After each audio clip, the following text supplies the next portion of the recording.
अस्सलाम वालेकुम रहमतुल्लाहि व बरकातुहू। नाज़रीन, कैसे हैं आप? उम्मीद है कि आप खुश होंगे। अल्लाह ताला आपको ढेरों सारी खुशियाँ अता फ़रमाए और अल्लाह ताला आपको सेहत और तंदुरुस्ती अता फ़रमाए। नाज़रीन, आज हम एक नए टॉपिक के साथ हाज़िर खिदमत हैं। आज का जो टॉपिक है वो है उज़लाती आसाबी तहरीक की पहचान, उसकी अलामात और फिर उसका दुरुस्त इलाज।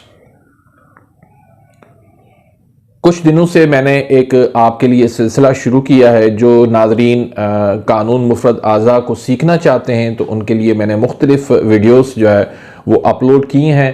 तो जिन भाइयों ने, जिन बहनों ने वो वीडियोस नहीं देखी तो वो मैं डिस्क्रिप्शन के अंदर डाल दूँगा, तो वो भी आप वीडियोस देखेंगे और फिर ये भी देखेंगे तो आपके लिए बहुत ज़्यादा आसानी हो जाएगी। नाज़रीन, मैं चाहता हूँ कि अल्लाह ने जो मुझे इल्म दिया है वो इल्म आप तक मैं पहुँचाऊँ। आप उस पर अमल करेंगे, आप उस पर इलाज करेंगे तो मेरे लिए भी वो सदका जारिया बन जाएगा। और अगर मैंने कुछ गलत आपके सामने बयान किया और उस पर आपने अमल किया, उसको अगर नुकसान, तो उसका गुनाह मुझ पर होगा।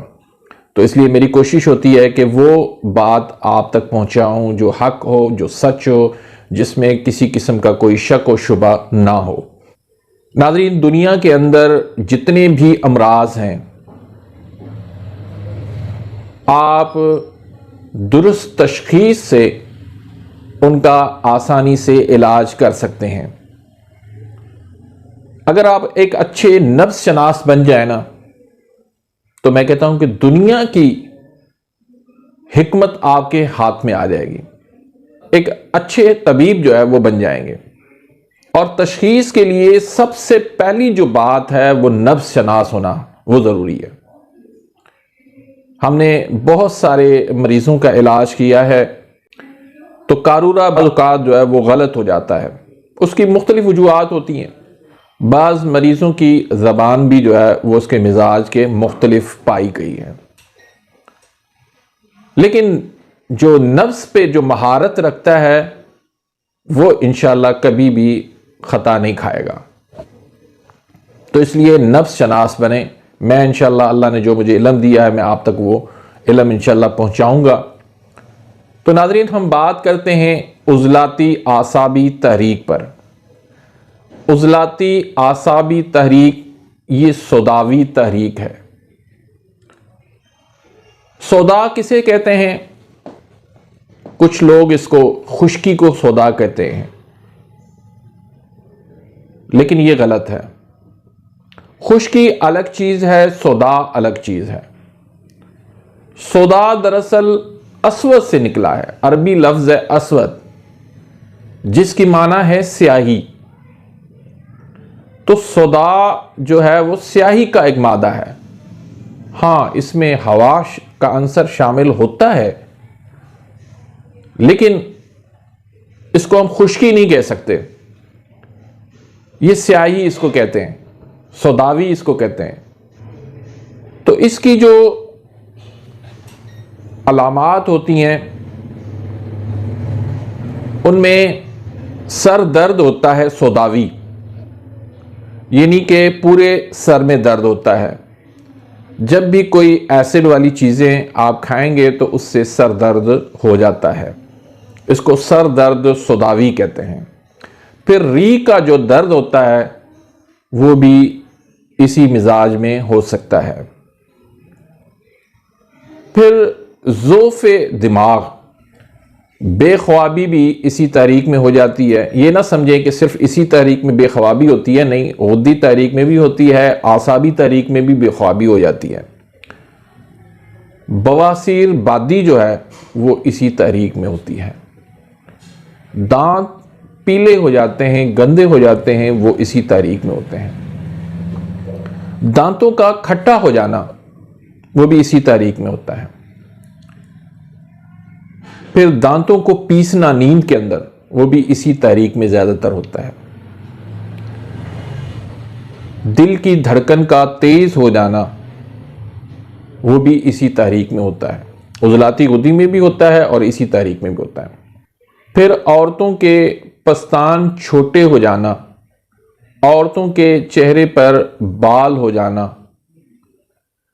और औरतों का मोटापा हो जाना, औरतों का माहवारी का अनबैलेंस हो जाना, ये भी इसी तहरीक में होते हैं।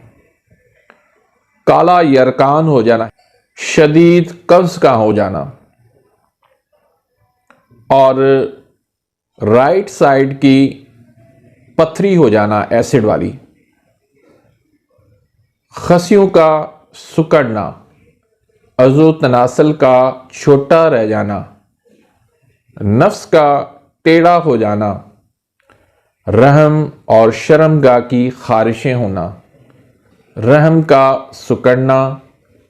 कारूरा इसका जो है वो पीला होता है लेकिन स्याही माइल होता है, और इसकी जो नब्ज़ है वो आपने ख़ास ख्याल रखना है कि आपने जैसे ही कलाई पर आपने हाथ रखना है तो जहाँ पर ये हड्डी है कलाई वाली, उससे थोड़ा सा नीचे की साइड पर आपने हाथ रखने और बग़ैर दबाए आपने नब्ज़ को महसूस करना है। अगर बग़ैर दबाए दो उंगलियों के पोरों पर नब्ज़ आपको नज़र आए तो ये उज़लाती आसाबी तहरीक है, और ये मुशर्रफ होती है, हमेशा ऊपर ही होती है, क्योंकि इसमें थोड़ा हवा का अंसर शामिल होता है, तो ये ऊपर ही होती है। ना मोटी होती है ना पतली होती है, बिल्कुल मोतदल होती है। तो इसमें हरारत की जो है वो कमी होती है। चेहरा मरीज़ का जो है वो स्याही माइल होता है, और इस तहरीक के मरीज़ों में एहतलाम भी हो जाता है। तो अब आपने इसका इलाज किस तरह करना है कि जब उज़लाती आसाबी तहरीक हो और नौजवान हो, यानी जिसकी तहरीक जो है नेचुरली कुदरती वो उज़लाती गुद्दी तहरीक बनती है, नौजवान हो, तो उसको सिर्फ आपने अगली तहरीक की दवाई देकर आपने तहरीक को मुकम्मल कर देना है। यानी उज़लाती गुद्दी की ग़िज़ा और उज़लाती गुद्दी की जो है वो दवाई आपने देकर तहरीक को मुकम्मल कर देना है। अगर एज के लिहाज से उसकी उज़लाती गुद्दी तहरीक नहीं बनती तो वो अपने अगले उज़ू की मशीनी तहरीक में वो तस्कीन पैदा हो रही है। यानी जिगर की जो मशीनी तहरीक है गुद्दी आसाबी के अंदर तस्कीन हो रही है, तो हम उसकी तस्कीन को तोड़ेंगे, तस्कीन को ख़त्म करेंगे, वहाँ पर तहरीक देंगे तो उसकी तस्कीन जो है वो आसानी से ख़त्म हो जाएगी। तो आपने दवाई भी गुद्दी आसाबी 5 नंबर वाली देनी है, और आपने ग़िज़ा भी गुद्दी आसाबी 5 नंबर वाली देनी है। तो इससे इंशाअल्लाह दुनिया की कोई भी बीमारी हो आप आसानी से इलाज कर सकते हैं, लेकिन उसके लिए शर्त यह है कि आपकी तशख़ीस का दुरुस्त होना लाजमी है। जब आपकी तशख़ीस दुरुस्त हो गई तो चाहे आपने कभी वो बीमारी सुनी भी ना हो, उसका आप आसानी से इलाज कर सकते हैं।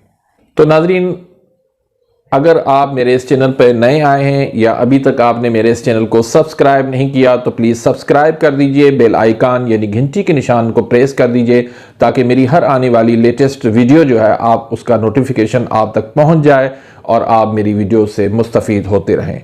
अगर वीडियो को आपने लाइक नहीं किया तो प्लीज़ लाइक कर दीजिए, वे अपने दोस्तों तक शेयर करें ताकि ज़्यादा से ज़्यादा लोग इससे फ़ायदा उठाएं।